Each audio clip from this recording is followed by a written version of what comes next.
ಒಂದು ಖುಷಿ ಇತ್ತು, ದರ್ಶನ್ ಸರ್ ನಾ ಮೀಟ್ ಮಾಡಿಸ್ತಾರೆ 100% ಅಂತ ಹೇಳಿ. ಬಟ್ ಅವ್ರದೇ ಮನೆ ಅಂತ ಗೊತ್ತಿರ್ಲಿಲ್ಲ. ಹೋದ ತಕ್ಷಣ ದರ್ಶನ್ ಸರ್ ಏನ್ ಬಾಸ್ ಹೆಂಗಿದಿರಿ, ಆರಾಮದಿರಿ, ಬಹಳ ಖುಷಿ ಆಗಿತ್ತು ನಿಮ್ ನೋಡಿ.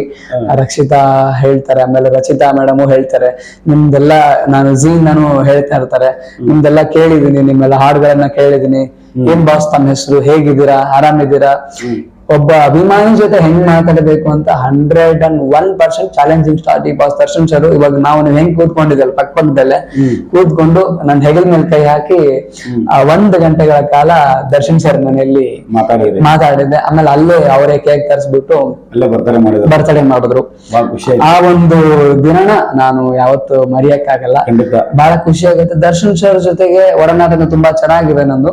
ಆಮೇಲೆ ಎಲ್ಲಾ ಚಿತ್ರ ಇವಾಗೇನ ನಟರಿದಾರಲ್ಲ, ಕ್ರೇಜಿ ಸ್ಟಾರ್ ರವಿಚಂದ್ರನ್ ಸರ್ ಆಗಿರ್ಲಿ, ಲೌರಿ ಶಾ ಪ್ರೇಮ್ ಸರ್ ಆಗಿರ್ಲಿ, ಹೆಟ್ರಿಕ್ ಇವರು ಶಿವಣ್ಣ ಆಗಿರ್ಲಿ, ಶಿವಣ್ಣ ನೋಡಿದಾಗ ಒಂಥರ ಎನರ್ಜಿ ನಮ್ಗೆ.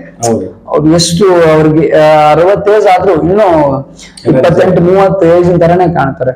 ತುಂಬಾ ಅವರು ಮಾಡುವಂತ ಸಿನಿಮಾಗಳನ್ನು ತುಂಬಾ ಇಷ್ಟ. ಅವಾಗ ವೇದ ಒಂದು ಪ್ರಮೋಷನ್ ಬಂದಿದ್ರು, ನಮ್ಮ ಸರಿಗಮಪ ಅಲ್ಲೇ ಬಂದಿದ್ರು. ಅವಾಗ ಶಿವಣ್ಣನ ಮುಂದೆ ಒಂದು ಹಾಡು ಹಾಡಿದ್ದೆ. ಯಾವ ಹಾಡು ಹಾಡಿದ್ರಿ? ನಮ್ಮೂರ ಕಳೆದರೆ ನಿನಗೆ ಏನಿಂತ ಮಮಕಾರ, ಕಣ್ಣೀರ ಬರೆಸೋ ಪ್ರಭುವೇ ನಿನಗೆ ಅದ್ಯಾವ್ರ ಜೊತೆಗಾರ,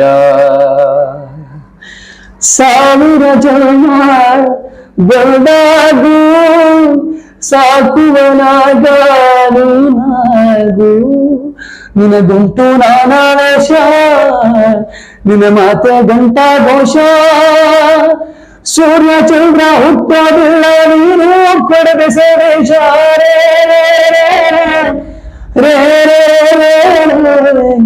ಬಜರಂಗಿ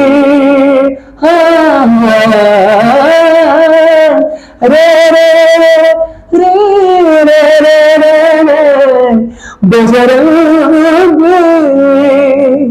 ಈ ಹಾಡು ಹಾಡಿದಾಗ ಎನರ್ಜಿ ಇಟ್ಕೊಂಡು ಹಾಡಿದಂತ ಹಾಡು. ಹೌದೌದು, ಕೈಲಾಸ್ ಕೇರ್ ಸರ್ ಹಾಡಿದ್ದು. ನಮ್ಮ ಪ್ರೀತಿಯ ಅರ್ಜುನ್ ಏನ ಸರ್ ಅವರು ಮ್ಯೂಸಿಕ್ ಮಾಡಿರುವಂತ ಚಿತ್ರ ಬಜರಂಗಿ ಚಿತ್ರದ ಹಾಡು. ಈ ಹಾಡು ಹಾಡಿದಾಗ ಶಿವಣ್ಣ ಬಹಳ ಖುಷಿ ಪಟ್ಟು ಯಂಗರ್ ಕೈಲಾಸ್ ಕೇರ್ ಅವ್ರ ಧ್ವನಿ ಕೇಳ್ದಂಗ ಆಯ್ತು. ನಿಮ್ ಧ್ವನಿ ಕೇಳಿ ಆಕ್ಚುಲಿ ಪಂಚಾಕ್ಷರ ಆಶ್ರಮದಿಂದ ಬಂದಿದ್ದೀರಾ, ನಿಮ್ಮ ಅದಕ್ಕೆ ಇಷ್ಟು ಚೆನ್ನಾಗಿರೋದಂತ ಹೇಳಿದ್ರು. ಅವಾಗ ಸಡನ್ ಆಗಿ ಬಂದು ನಾನು ಒಂದು ಆಸೆನ ವ್ಯಕ್ತಪಡಿಸಿದ್ದೆ, ಇಲ್ಲ ಶಿವಣ್ಣನ ಸಿನಿಮಾಗಳೆಲ್ಲ ನೋಡಿದೀವಿ, ಆಕ್ಚುಲಿ ಟಗರು ನೋಡಿದೀವಿ, ವೇದ ಆಲ್ಮೋಸ್ಟ್ ಎಲ್ಲಾ ಶಿವಣ್ಣ ಸಿನಿಮಾ ನೋಡಿದೀವಿ. ಮೊನ್ನೆ ಭೈರತಿ ರಣಗಲ್ ಬಂತು, ಆಮೇಲೆ ಗೋಸ್ಟ್ ಬಂತು, ಎಲ್ಲಾ ತರ ಸಿನಿಮಾನು ಶಿವರಾಜ್ ಕುಮಾರ್ ಸರ್ ನಾವು ನೋಡ್ತಾ ಇರ್ತೀವಿ. ವೇದ ಪ್ರಮೋಷನ್ ಬಂದಾಗ ಈ ಹಾಡ್ದಾಗ ಶಿವಣ್ಣಗೆ ನಾನು ಒಂದ್ ಹಗ್ ಮಾಡ್ಬೇಕು ಶಿವಣ್ಣಗೆ ಅಂತ ಆಸೆ ಪಟ್ಟಾಗ ಇಮಿಡಿಯೇಟ್ಲಿ ಶಿವಣ್ಣ ಎದ್ದು ಬಂದು ಆಶೀರ್ವಾದ ಮಾಡ್ತಾರೆ. ಅವಾಗ ಇಮಿಡಿಯೇಟ್ಲಿ ನನ್ಗೆ 50,000 ಅಂತ ಹೇಳಿ ಘೋಷಣೆ ಮಾಡ್ತಾರೆ. ಆ ದುಡ್ಡು ಇನ್ನೂ ಇದೆ ನನ್ನ ಹತ್ರ, ಬಳಸೇ ಇಲ್ಲ, ಇದೆ ಇನ್ನು 50,000 ಅಂತ ಹೇಳ್ತಾರೆ. ನನ್ಗೆ 50,000 ಕೊಡ್ತಾರೆ. ಅದಾದ ನಂತರ ತುಂಬಾ ಖುಷಿ ಆಗುತ್ತೆ. ನಾನು ಫಸ್ಟ್ ಟೈಮ್ ಒಂದು ಹೀರೋನ ಮೀಟ್ ಮಾಡಿದ್ದು, ದರ್ಶನ್ ಸರ್ನಾಗೆಲ್ಲ ಆಮೇಲೆ ಮೀಟ್ ಮಾಡಿದ್ದು. ಫಸ್ಟ್ ಟೈಮ್ ಒಬ್ಬ ಹೀರೋನ ಮೀಟ್ ಮಾಡಿದ್ದು ಅಂದ್ರೆ ಕರುನಾಡ ಚಕ್ರಿ hattrick hero Shivaraj Kumar sir ಅವ್ರಿಗೆ. ಬಹಳ ಖುಷಿ ಆಗುತ್ತೆ ಅವ್ರನ್ನ ನೋಡಿ ಮಾತಾಡ್ಸಿದ್ದು, ಅವ್ರ ಜೊತೆಗೆ ಹಾಡಿದ್ದು, ಅವ್ರು ಬಂದು ನನಗೆ ಆಶೀರ್ವಾದ ಮಾಡಿದ್ದು. ಆಕ್ಚುಲಿ ದೊಡ್ಡ ಮನೆ ಯಾವತ್ತು ದೊಡ್ಡ ಮನೆನೆ. ಆಮೇಲೆ ಮೊನ್ನೆ ಒಂದು ಡಾಕ್ಟರ್ ರಾಜ್ಕುಮಾರ್ ಸರ್ ಅವ್ರ ಏನು ಹಳೆ ಮನೆ ಇತ್ತಲ್ಲ, ಕತೆ ಇದೆಲ್ಲ ಕೇಳ್ತಿದ್ರಲ್ಲ ಸಿನಿಮಾ, ಅಲ್ಲಿ ಹೋಗಿ ಆಶೀರ್ವಾದ ಮಾಡ್ಕೊಂಡ್ ಬಂದಿದ್ದೀನಿ. ಲಕ್ಷ್ಮಿ ಅಮ್ಮ ಎಲ್ಲ ಇದ್ರು, ಲಕ್ಷ್ಮಿ ಅಮ್ಮ, ಆಮೇಲೆ ಗೋವಿಂದ ರಾಜು ಸರ್, ಆಮೇಲೆ ಷಣ್ಮುಖಣ್ಣ ಎಲ್ಲ ಇದ್ರು. ಅವ್ರ ಹತ್ರ ಹೋಗಿ ಆಶೀರ್ವಾದ ತಗೊಂಡು ಮನೆಗೆ ಭೇಟಿ ಕೊಟ್ಟು ತುಂಬಾ ಖುಷಿ ಆಗುತ್ತೆ ದೊಡ್ಡ ಮನೆ ಫ್ಯಾಮಿಲಿಗೆ ನೋಡ್ಲಿಕ್ಕೆ. ಆಮೇಲೆ ರಾಘವೇಂದ್ರ ರಾಜ್ಕುಮಾರ್ ಸರ್ ಬಂದಿದ್ರು, ಅವ್ರ ಮುಂದೆನೂ ಒಂದ್ ಹಾಡು ಹಾಡಿದ್ದೆ, ಓಂ ಬ್ರಹ್ಮಾನಂದ ಓಂಕಾರ ಅಂತ ಹೇಳಿ. ಅವಾಗ ಹಾಡಿದಾಗ ಅವರು ಖುಷಿ ಪಟ್ರು. ಆಮೇಲೆ ರಾಘವೇಂದ್ರ ರಾಜ್ಕುಮಾರ್ ಸರ್ಗೆ ಸಿದ್ದರಾಮೇಶ್ವರ ಫೋಟೋ ಕೊಟ್ಟಿದ್ದೆ ನಾನು. ಹಂಸಲೇಖ ಸರ್ ಒಂದು ರೌಂಡ್ ಮಾಡ್ತಾರೆ, ಹಂಸಲೋಕ ಅಂತ ಹೇಳಿ. ಆ ರೌಂಡ್ಗೆ ಬಂದಿದ್ರು ರಾಘವೇಂದ್ರ ರಾಜ್ಕುಮಾರ್ ಸರ್, ಓಂ ಬ್ರಹ್ಮಾನಂದ ಓಂಕಾರ ಅಂತ ಹಾಡಿದ್ದೆ. ಅವಾಗ ರಾಘವೇಂದ್ರ ರಾಜ್ಕುಮಾರ್ ಸರ್ ಜೊತೆಗೆ ಒಡನಾಟ ತುಂಬಾ ಚೆನ್ನಾಗಿದೆ. ಆಕ್ಚುಲಿ ಅವ್ರಿಗೆ ಒಂದು ಫೋಟೋ ಕೊಟ್ಟು ಅವ್ರ ಹತ್ರ ಆಶೀರ್ವಾದ ತಗೊಂಡಿದ್ದೀನಿ. ರಾಘವೇಂದ್ರ ರಾಜ್ಕುಮಾರ್ ಸರ್ ದೊಡ್ಡ ಮನೆಯಲ್ಲಿ ವಿಜಯ್ ರಾಘವೇಂದ್ರ ಸರ್ ಮೀಟ್ ಆಗಿದ್ದೀನಿ, ರಾಘವೇಂದ್ರ ರಾಜ್ಕುಮಾರ್ ಸರ್ ಮೀಟ್ ಆಗಿದ್ದೀನಿ, ಶಿವರಾಜ್ ಕುಮಾರ್ ಸರ್ ಮೀಟ್ ಆಗಿದ್ದೀನಿ, ಎಲ್ರೂ ಮೀಟ್ ಮಾಡಿದ್ದೀನಿ. ನನ್ಗೆ ಒಂದೇನ್ ಬೇಜಾರ್ ಅಂದ್ರೆ ಅಪ್ಪು ಸರ್ನ ಮೀಟ್ ಮಾಡಿಲ್ಲ. ಓಕೆ. ಯಾಕಂದ್ರೆ ಬಹಳಷ್ಟು ಜನರ ಒಂದು ಪ್ರೀತಿ ಗಳಿಸಿದಂತ ಅಪ್ಪು ಸರ್, ನಗುವಿನ ಒಡೆಯ, ನಟ ಸಾರ್ವಭೌಮ, ದೊಡ್ಡ ಮನೆ ಹುಡುಗ, ಎಂತೆಂತ ಸಿನಿಮಾ ಅವ್ರದ್ದು. ಓಕೆ. ಆಕ್ಚುಲಿ ಮರೆಯಲಾರದಂತ ಒಂದು ನೆನಪು ಅವರು. ಯಾಕಂದ್ರೆ ಮೊನ್ನೆ ರವಿಚಂದ್ರನ್ ಸರ್ ಒಂದು ಮಾತು ಹೇಳ್ತಾರೆ, ಅಪ್ಪು ಒಂದು ನಗುವಾಗೆ ಬಂದ್ರು, ನಗುವಾಗೆ ಇದ್ರು, ನಗುವಾಗೆ ಹೋದ್ರು. ಆಕ್ಚುಲಿ ಪುನೀತ್ ರಾಜ್ಕುಮಾರ್ ಸರ್ ನಾನು ನೋಡ್ಲಿಲ್ಲ, ಅದೊಂದು ಬೇಜಾರು. ಅವ್ರನ್ನ ನೆನೆಸ್ಕೊಂಡಾಗಲ್ಲ ನನಗೊಂದು ಹಾಡು ನೆನಪು ಬರುತ್ತೆ. ಹಾಡಿ ನೋಡೋಣ ಸ್ವಲ್ಪ. ತಾವೇರಿದು ಮನೆಗೆ ಬೆಳಕು ಕೊಡುವ ದೀಪವಿದು, ನಂದ ದೀಪವೇ ಇದು, ಆಡಿಸುವ ತನಕರುವೆ ನಮ್ಮ ಪಾತ್ರವು, ಸಮಯದ ಸೂತ್ರವನದು, ಒಂದು ಮುತ್ತಿನ ಕಥೆಯ ಹೇಳಿತು ಈ ಭೂಮಿ, ಆ ಕಥೆಯಲ್ಲಿದ್ದ ರಾಜನಂಗೆ ನೀನು ಬಂದೆ, ಯೋಗವು ಒಮ್ಮೆ ಬರುವುದು ನಮಗೆ, ಯೋಗ್ಯತೆ ಒಂದೇ ಉಳಿಯುವುದು ಕೊನೆಗೆ, ಸೂರ್ಯನೊಬ್ಬ ಚಂದ್ರನೊಬ್ಬ ರಾಜನೊಬ್ಬ, ಪುನೀತ ರಾಜನೊಬ್ಬ, ಆಡಿಸಿಯೇ ನೋಡು ಬೀಳಿಸಿಯೇ ನೋಡು, ಎಂದು ಸೋಲದು ಸೋತು ತಲೆಯಾಗದು, ಬೊಂಬೆ ಹೇಳ್ತೈತೆ ಮತ್ತೆ ಹೇಳುತ್ತೈತೆ, ನೀನೇ ರಾಜಕುಮಾರ. ಅಪ್ಪು ಸರ್ ಯಾವತ್ತು ರಾಜನ್ ತರನೇ ಇರೋರು. ಖಂಡಿತ ಅಂತ ದೊಡ್ಡ ವ್ಯಕ್ತಿ ಈ ಸಮಾಜಕ್ಕೆ ಸಾಕಷ್ಟು ತಮ್ಮದೇ ಆದಂತ ಕೊಡುಗೆಯನ್ನು ನೀಡಿದ್ದಾರೆ. ಚಿತ್ರರಂಗದಲ್ಲಿ ಸಾಕಷ್ಟು ಹೆಸರು ಮಾಡಿದ್ದಾರೆ, ಸಾಕಷ್ಟು ದಾನ ಧರ್ಮ ಪರೋಪಕಾರಗಳನ್ನು ಬಹಳಷ್ಟು ಮಾಡಿದ್ದಾರೆ ಅಂತಾನೆ ಹೇಳ್ಬೋದು. ನೆಕ್ಸ್ಟ್ ಈಗ ಎಡಿಷನ್ ಆಯ್ತು, ಎಡಿಷನ್ ಇಂದ ಫೈನಲ್ ಕಂಟೆಸ್ಟೆಂಟ್ ಆದ್ರಿ, ಈಗಂತೂ ಸಾಕಷ್ಟು ಬಿಜಿ ಇದೀರಿ. ಯಾಕಂತಂದ್ರೆ ಎಲ್ಲಾ ಕಡೆ ರಸಮಂಜರಿ ಕಾರ್ಯಕ್ರಮಗಳಿಗೆ ಇನ್ವೈಟ್ ಮಾಡ್ತಾ ಇದ್ದಾರೆ. ಹೌದು ಎಲ್ಲ ತುಂಬಾ ಖುಷಿ ಆಗುತ್ತೆ. ಸರಿಗಮಪ ಜರ್ನಿ ಮುಗೀತು, ಕ್ವಾರ್ಟರ್ ಫೈನಲ್ ಆಯ್ತು, ಸೆಮಿ ಫೈನಲ್ ಆಯ್ತು, ಕಡೆಗೆ ಫೈನಲ್ ಮುಗೀತು. ಫೈನಲಿಸ್ಟ್ ಅಲ್ಲಿ ಟಾಪ್ 4 ಕಂಟೆಸ್ಟೆಂಟ್ ನಾನು. ಒಂದು ಖುಷಿ ನನ್ಗೆ, ಇಲ್ಲಿವರೆಗೂ ಬಂದಲ್ಲ ನಾನು ಒಂದೇನೋ ಸಾಧಿಸದ್ನಲ್ಲ ಅಂತ ಹೇಳಿ. ಇನ್ನು ಜೀವನದಲ್ಲಿ ತುಂಬಾ ಇದೆ ನಂದು, ಇವಾಗ ಜಸ್ಟ್ 1% ಆಗಿದ್ದು, ಇನ್ನು 99% ಇದೆ. ಇನ್ನು ನಿಮ್ಮ ಪ್ರೀತಿ ಆಶೀರ್ವಾದ ನನ್ನ ಮೇಲೆ ಯಾವತ್ತು ಹೀಗೆ ಇರ್ಲಿ. ತದನಂತರ ಸರಿಗಮಪ ಮುಗೀತು, ಹೊರಗೆ ಬರ್ತೀನಿ, ಶೋಸ್ ಮಾಡ್ತೀನಿ. ಟೀಮ್ ಮಾಡಿದ್ವಿ ಅಂತ ಹೇಳಿದೆ, ಟೀಮ್ ನಡ್ಸ್ಕೊಂಡು ಹೋಗ್ತಾ ಇದೀವಿ. ಟೀಮ್ ಮಾಡ್ತಾ ಮಾಡ್ತಾ ಬೇರೆ ಬೇರೆ ಅವರು ಕರೀತಾ ಇರ್ತಾರೆ ಪ್ರೋಗ್ರಾಮ್ ಹೋಗ್ತಾ ಇರ್ತೀನಿ. ದರ್ಶನ್ ಸರ್ದು ಇವೆಂಟ್ ಮಾಡ್ತೀನಿ. ಕಾಟೇರ ಸಿನಿಮಾದು ಪ್ರೀ ರಿಲೀಸ್ ಇವೆಂಟ್ ಮಾಡಿದೆ ಈ ಬಾಸ್ ದರ್ಶನ್ ಸರ್ ಅವ್ರಿಗೆ. ಆಕ್ಚುಲಿ ಕಾಟೇರ ಪ್ರಮೋಷನ್ ನಾನು ಇದ್ದೆ ಅದರಲ್ಲಿ. ಚಿಕ್ಕಣ್ಣ ಸರ್, ಧನ್ವೀರ್ ಅಣ್ಣ, ಇವಾಗ ಮೊನ್ನೆ ಧನ್ವೀರ್ ಅಣ್ಣಂದು ಮೂವಿ ಬಂತು ವಾಮನ.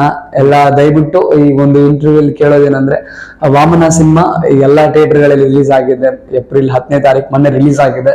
ಎಲ್ಲಾ ಡಿ ಬಾಸ್ ದರ್ಶನ್ ಸರ್ ಅಭಿಮಾನಿ ಎಲ್ಲ ಕನ್ನಡ ಮನುಷ್ಯಗಳು ಕನ್ನಡ ಸಿನಿಮಾನ ನೋಡಿ ವಾಮನ ಚಿತ್ರಕ್ಕೆ ಹೋಗಿ ತಾವೆಲ್ಲ ಸಿನಿಮಾ ನೋಡಿ ವಾಮನ ಚಿತ್ರಕ್ಕೆ ತಮ್ಮೆಲ್ಲರ ಆಶೀರ್ವಾದ ಇರ್ಲಿ ಅಂತ ಕೇಳ್ಕೊಳಕ್ ಇಷ್ಟಪಡ್ತೀನಿ. ಧನ್ವೀರ್ ಸರ್, ಆಮೇಲೆ ಚಿಕ್ಕಣ್ಣ ಸರ್, ಆಮೇಲೆ ಎಸ್ ಸೂರ್ಯಣ್ಣ, ಆಮೇಲೆ ಎಲ್ರ ಜೊತೆಗೆ ದರ್ಶನ್ ಸರ್ ನನ್ನನ್ನ ಅವರೆಲ್ರಿಗೂ ಪರಿಚಯ ಮಾಡಿದ್ದು. ಇವ್ರು ನನ್ನ ಫ್ಯಾನು, ಇವ್ರು ಧನ್ವೀರು, ಇವ್ರು ಚಿಕ್ಕಣ್ಣ, ಇವ್ರು ಎಸ್ ಸೂರಿ, ಇವ್ರು ದೊಡ್ಡಮಣ್ಣ, ಎಲ್ರು ಪರಿಚಯ ಮಾಡಿಸಿದ್ದು ದರ್ಶನ್ ಸರ್. ದರ್ಶನ್ ಸರ್ ಅಲ್ಲಿ ಏನ್ ಇಷ್ಟ ಆಗದಂದ್ರೆ, ಅವ್ರು ಬೆಳೀತಾ ಬೆಳೀತಾ ಬೆಳೀತಾ ನಮ್ಮನ್ನು ಇಷ್ಟ ಬೆಳೆಸ್ತಾ ಇರ್ತಾರೆ. ಅದಕ್ಕೆ ಒಂದು ದರ್ಶನ್ ಸರ್ ಲೈನ್ ಇದೆ, ತಾನು ಬೆಳೆದು ತಮ್ಮವರನ್ನು ಬೆಳೆಸೋ ಮೇಲ ನುಡಿಗೆ ಸತ್ಯದೆಡೆಗೆ ಮಾಡಿದ ಪ್ರಮಾಣ ನಿಂತ ನೋಡು ಯಜಮಾನ. ಆಕ್ಚುಲಿ ಬರೆದಿದ್ದದು, ಅವರೆಲ್ಲ ಮಾಡೋ ಕಾರ್ಯಗಳನ್ನು ನೋಡಿನೇ ಈ ಹಾಡು ಬರೆದಿರೋದು. ಹೌದು. ಆಕ್ಚುಲಿ ತುಂಬಾ ಖುಷಿ ಆಗುತ್ತೆ. ಎಲ್ಲಾ ನಟರಿಗೆ ದರ್ಶನ್ ಸರ್ ಪರಿಚಯ ಮಾಡಿಕೊಡ್ತಾರೆ.